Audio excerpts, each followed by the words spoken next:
माझी मालकीण यात्रेला जाणार होती, म्हणून सकाळपासूनच माझा जीव संकटात सापडला होता. मला सांगत होती की वृषभ, माझे संपूर्ण घर तुझ्या ताब्यात सोडून जात आहे. जितका भरोसा मी तुझ्यावर करू शकते, घरात इतर कोणत्याही नोकरावर करू शकत नाही. माझं नाव वृषभ आहे. मी 25 वर्षाचा आहे, पण मी गेल्या 14 वर्षापासून मालकिणीच्या घरीच कामाला होतो. त्यामुळे जितका विश्वास मालकीण माझ्यावर करत होत्या, इतर कोणावर करत नव्हत्या.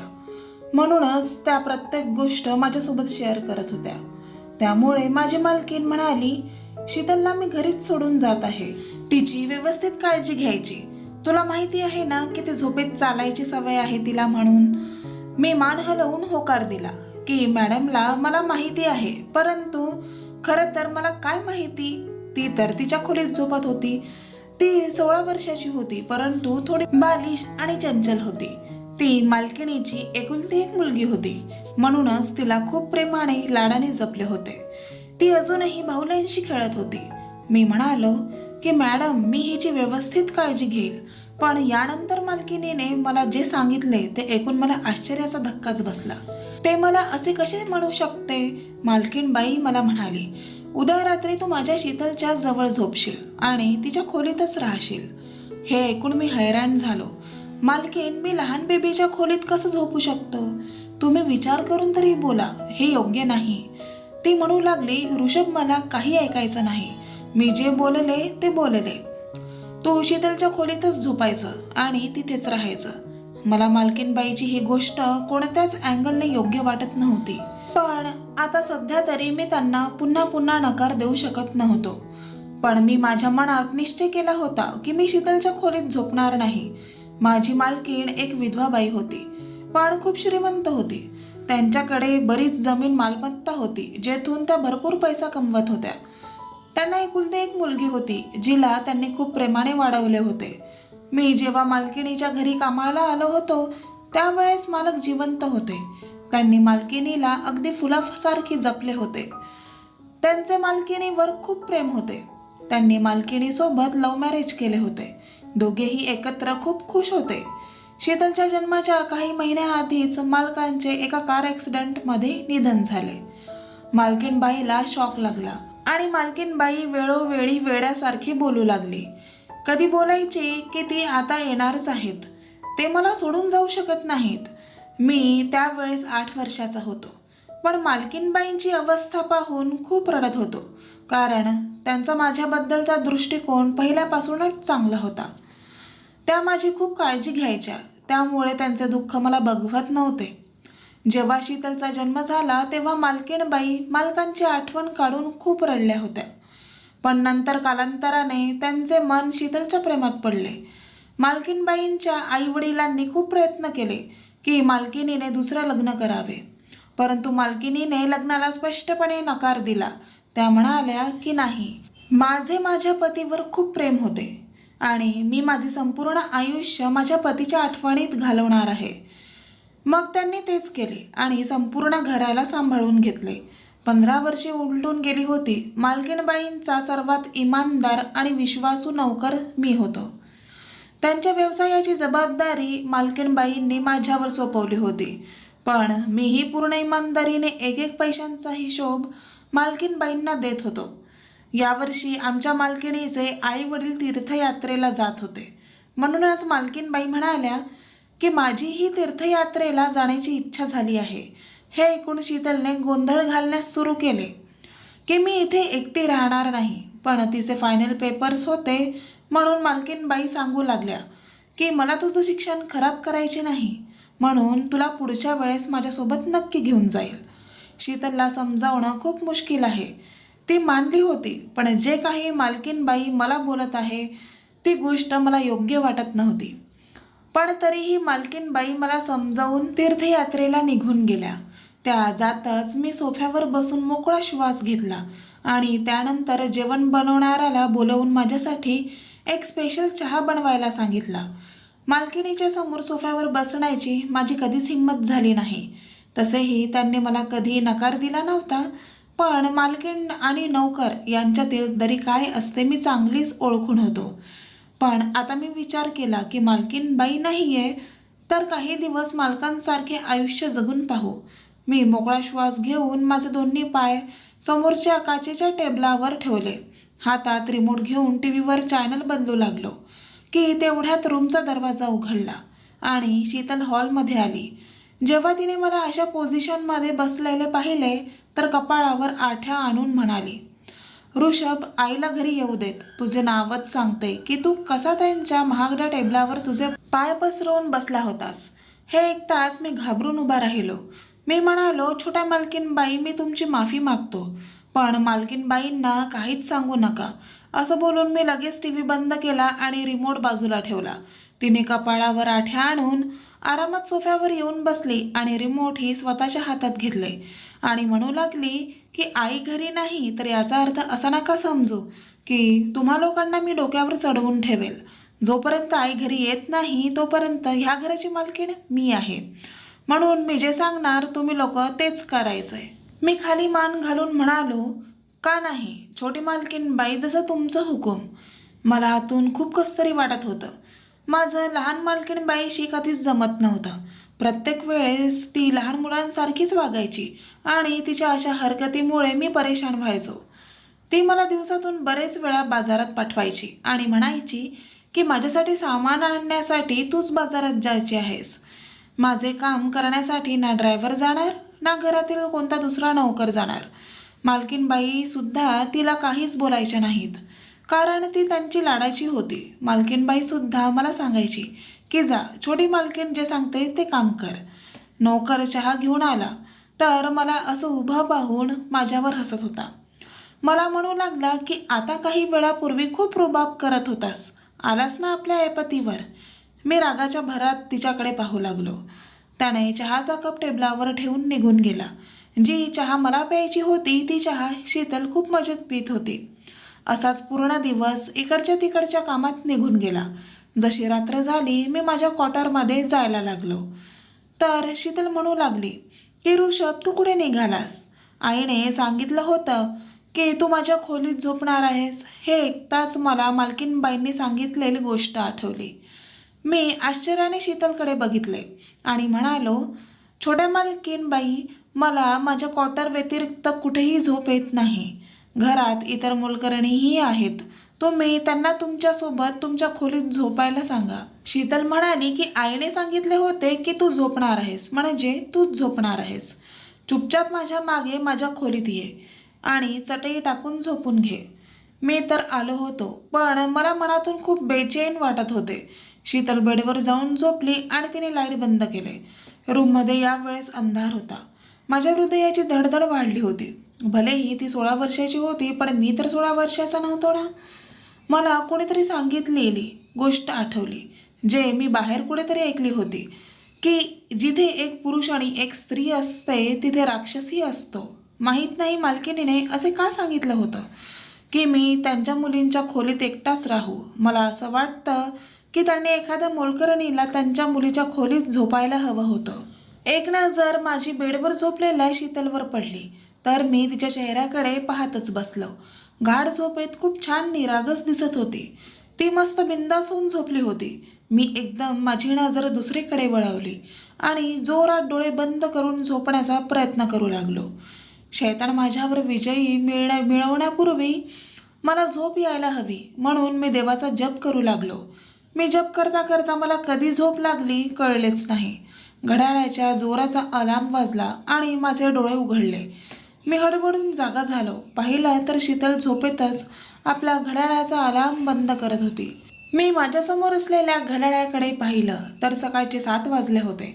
मी ताबडतोब शीतलच्या खोलीतून बाहेर पडलो. तिला शाळेत जायचे होते, शिवाय तिचा पेपरही होता. मालकिनीने सांगितले होते की ड्रायव्हरसोबत शीतलला एकटीला पाठवायचे नाही. म्हणून जेव्हा शीतल तयार होऊन खोलीतून बाहेर आली, ड्रायव्हरसोबत जाऊन मी तिला शाळेत सोडून आलो.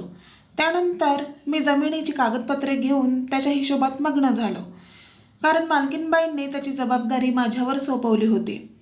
मी माझ्या कामात असं काही मग्न झालो होतो की मला आठवणच राहिली नाही की शीतलला शाळेतून परत आणण्यासाठीही ड्रायव्हरसोबत मला जायचे होते. जोपर्यंत मी गेलो नसतो तोपर्यंत ड्रायव्हरही शीतलला शाळेतून घरी आणण्यासाठी गेला नसता. आणि असा मालकिणीचा आदेश होता. मी माझ्या कामात इतका मग्न झालो होतो की माझ्या डोक्यातून ही गोष्ट निघून गेली होती की 12 वाजता शीतलची शाळा सुटणार होती आणि आत्ता दुपारचे 2 वाजले होते. जेव्हा माझ्या मोबाईलची रिंग वाजू लागली तेव्हा मी पाहिलं तर मालकिणीचा फोन होता. मी पटकन फोन उचलला तर मालकीणबाई माझ्यावर भडकल्या आणि म्हणाल्या की मला शीतलचा फोन आला होता. ती अजूनपर्यंत शाळेतच आहे. तू तिला शाळेतून घरी आणायला का गेला नाहीस? हे ऐकताच मी जोरात कपाळावर हात मारला. मी खरंच विसरलो होतो. मी म्हणालो की मी मार्केटच्या जमिनीचा हिशोब पाहत होतो. मालकीण म्हणाल्या की आधी जाऊन शीतलला सुखरूप घरी घेऊन ये. मी पटकन सगळ्या फाईल बंद केल्या आणि घरातून बाहेर आलो तर समोर ड्रायव्हर उभा होता. मी रागाच्या भरात त्याच्याकडे पाहिले आणि म्हणालो की तू मला सांगू शकत नव्हता की छोट्या मालकिणीची शाळा सुटली म्हणून? तर तो म्हणू लागला की मी का म्हणून सांगू? मालकीणबाई तर तुला सगळ्या नोकरांचा बॉस बनवून गेले आहेत ना, मग या सगळ्या गोष्टींची तू स्वतः काळजी घे. ड्रायव्हरच्या बोलण्यानेही मला खूप राग आला होता. मालकीणबाई गेल्यावर तर सगळेच नोकर माझ्या डोक्यावर बसले होते, नाही तर त्यांच्यासमोर मान वर सुद्धा होत नाही. सध्या मी पटकन ड्रायव्हरसोबत बसलो आणि जेव्हा शाळेत पोहोचलो तर पूर्ण शाळा रिकामी झाली होती. फक्त शीतल तेवढी शाळेत होती. मला पाहून चौकीदार म्हणाला की इतका उशीर का झाला यायला? शीतल रागाने लाल पिवळी झाली होती. गाडीत बसून जोपर्यंत घर येत नाही तोपर्यंत मलाच ऐकवत होती. आईला घरी येऊ देत, तुझी चांगलीच शाळा घ्यायला लावते की नाही बघच तू. चूक माझीच होती म्हणून मी चुपचाप तिच्या सगळ्या गोष्टी ऐकून घेत होतो. घरी पोहोचलो तर जेवण तयार करणाऱ्याने अजून जेवण तयार केले नव्हते. मोलकरणीने ही घराची साफसफाई व्यवस्थित केली नव्हती. सगळे आपापसात गप्पा मारण्यात बिझी होत्या. हे पाहून तर मी स्वतः चक्रावून गेलो होतो. मालकीणी विना संपूर्ण घर अस्ताव्यस्त झाले होते. मी त्यांना काही बोलायला गेलो तर सगळेच मला उलट सुनवू लागले की तुम्ही आमच्यासारखाच या घरातला नोकर आहेस, त्यामुळे जास्त काही बोलण्याची गरज नाही. मी तर मालकीणी विना एकटा पडलो होतो. मी मोलकरणीला व्यवस्थित साफसफाई करायला सांगितले आणि स्वतः उभं राहून त्यांच्याकडून घर व्यवस्थित साफ करून घेतले. रात्री मी खूप थकलो होतो. जेव्हा आम्ही शीतलच्या खोलीत गेलो तर ती मोठ्याने वाचन करून पाठांतर करत होती. मी पुन्हा बाहेर येऊन हॉलमधील सोफ्यावर येऊन झोपलो, कारण आज दिवसभर काम करून खूप थकलो होतो. रात्रीच्या वेळी मला अचानक जाग आली. मला असं जाणवले की हॉलमध्ये आणखीन कोणीतरी उपस्थित आहे. कुणाच्या तरी पावलांचा आवाज मला ऐकू आला. मी डोळे उघडून पाहिले तर तेव्हा मला असं वाटलं की कोणीतरी माणूस शीतलच्या खोलीच्या बाहेर उभा आहे आणि रूमच्या खिडकीतून आतमध्ये वाकून बघण्याचा प्रयत्न करत आहे. मी मोठ्याने ओरडलो की कोण आहे तिथे? तर माझा आवाज ऐकून पटकन कोणीतरी पळत किचनच्या दिशेने निघून गेला. मी पटकन उठून त्याच्या मागे किचनच्या दिशेने पळालो. तिथे किचन पूर्णपणे रिकामी पडली होती. मी लाईट लावून पाहिले तर तिथे कोणीच नव्हते. एक दरवाजा किचनच्या दुसऱ्या बाजूलाही उघडत होता. जेव्हा मी तिथे जाऊन पाहिले तर त्या दरवाजाची कडी उघडी होती. जेव्हा मी दरवाजा बाहेर पडलो तर तिथेही कोणीच नव्हते. पूर्णपणे शुकशुकाट होता. मी किचनच्या दरवाजाला आतून कडी लावून घेतली आणि पुन्हा हॉलमधील सोफ्यावर जाऊन झोपलो. पण मला झोप लागत नव्हती. मी विचार करत होतो की कोण व्यक्ती होती आज रात्रीच्या ह्या वेळेला आमच्या घरात आत आला? माहीत नाही. अचानक मला काय सुचलं की मी शीतलच्या खोलीत निघून गेलो. ती बेडवर गाढ झोपली होती. मी जाऊन चटईवर झोपलो. रात्री जसा कुत्र्यांचा भुंकण्याचा आवाज येऊ लागला तर कदाचित शीतल झोपेत घाबरत होती. ती झोपेतच बडबडू लागली की मला खूप भीती वाटत आहे. हे कुत्रे मला खाऊन टाकतील. आई, माझा हात पकडून ठेव. ती झोपेतच बेडवर आपला हात मारत होती. झोपेतच कदाचित आपल्या मालकीणबाईंना शोधत होती. मला कळत नव्हते की अशा परिस्थितीत मला काय करायला हवे. मी माझ्या अंथरुणावर उठलो आणि माझा हात शीतलच्या हातात दिला. माझा हात पकडून ती पुन्हा गाढ झोपली होती. बराच वेळ मी उभा राहून वाट पाहत होतो की कधीही एकदाची गाढ झोपते आणि मी माझा हात तिच्यापासून सोडवून घेऊ. जेव्हा ती गाढ झोपली तेव्हा मी हळूच माझा हात तिच्या हातातून वेगळा केला आणि पुन्हा माझ्या जागेवर चटईवर येऊन झोपलो. त्यानंतर मी शीतलच्या खोलीतच झोपू लागलो. एका नोकराने दुधाची खीर बनवून आणली आणि म्हणाला की तू ही खीर खाऊन घे, खूप छान झोप येईल. मी खीर खाऊन रात्री शीतलच्या खोलीत निघून गेलो. त्या रात्री खरोखर मला खूप चांगली झोप आली. मी इतका गाढ झोपलो होतो की मला सकाळीच जाग आली. जेव्हा मी पाहिले तर बेड रिकामा होता. त्यावेळेस सकाळचे 6 वाजले होते. ह्या वेळेस तर शीतल उठत नाही. शिवाय आज तर रविवार आहे, शाळेला सुट्टी आहे. मी खोलीतून बाहेर येऊन पाहिले तर शीतल तिथे नाही होती. मी तिला संपूर्ण घरात शोधले. मला शीतल कुठेच दिसली नाही. आता मात्र माझ्या हृदयाची धडधड वाढू लागली होती. भीतीने हातपाय थरथर कापत होते. मी घरातल्या सगळ्या लोकांना ओरडून ओरडून जमा केले. सगळेच तिला शोधू लागले, पण ती घरात कुठेच नव्हती. आता मला खरंच काहीच सुचत नव्हतं. माझ्या चेहऱ्यावरचा रंगच उडाला होता. मालकीनबाई तुला माझ्या विश्वासावर सोडून गेल्या होत्या. मी रात्री असा कसा गाढ झोपलो होतो काय माहीत. तेवढ्यात अचानक माझ्या लक्षात आले की जेवण तयार करणारा नोकर सुद्धा तिथून गायब होता. मग मला लक्षात आलं की काही दिवसांपूर्वी मी एका व्यक्तीला शीतलच्या खोलीच्या बाहेर पाहिले होते आणि तो पळतच किचनच्या दिशेने गेला होता. बहुतेक तो जेवण बनवणारा कुकच होता. मी ताबडतोब मालकीनबाईंना फोन केला आणि संपूर्ण गोष्ट त्यांच्या कानावर टाकली.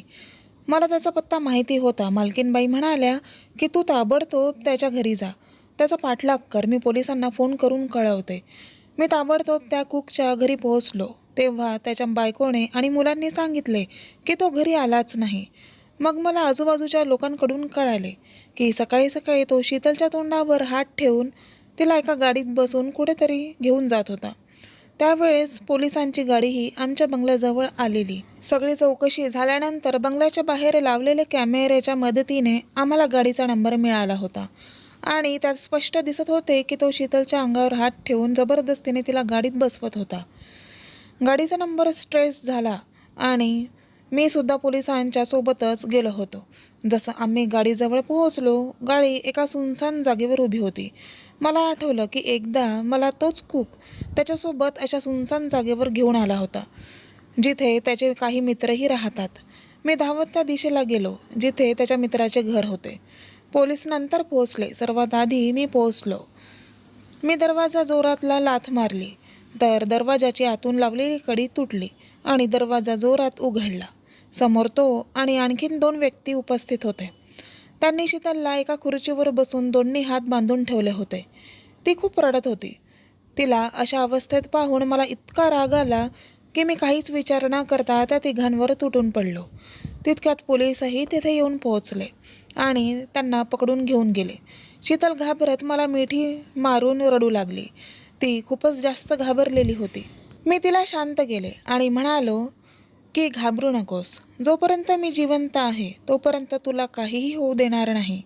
दुसऱ्याच दिवशी मालकीणबाई सुद्धा घरी पोहोचल्या होत्या. मालकीणबाई शीतलला मिठी मारून रडू लागल्या आणि मला म्हणाल्या की मला तुझ्यावर विश्वास होता की तू माझ्या मुलीची रक्षा करशील. मी म्हणालो की मी शीतलला माझ्या लहान बहिणीसारखी समजतो आणि जोपर्यंत मी जिवंत आहे तोपर्यंत तुम्ही अजिबात काळजी करू नका. ना तुमच्याकडे कोणी वाकड्या नजरेने पाहणार, ना शीतलकडे. हे ऐकून मालकीनबाईंना खूप आनंद झाला.